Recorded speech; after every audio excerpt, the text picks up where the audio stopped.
Parang tanga ng magician.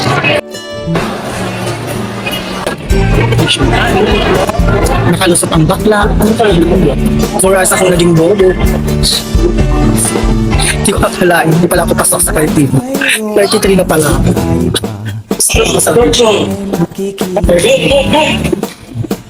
Sabi ng marcha sa 12th floor ko rin siya.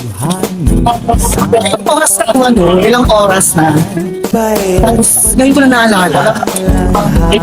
As in, 4 hours. Ngayon ko lang naalala. Ilang oras ka na naglinya sa audition. Tapos ngayon ko lang naalala. Hindi ka pala qualified sa age. Ngayon ko lang naalala. Yung hindi kasi ako nasa-celebrate sa birthday ko.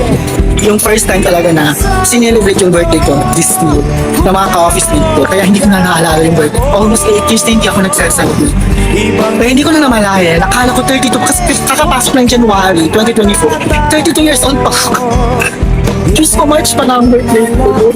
Meaning 33 na ako. Oh my God. Tapos, nakiano na lang na. Sana pwede na lang. Kahit 1 year lang. Loka-loka, tanga-tanga yan.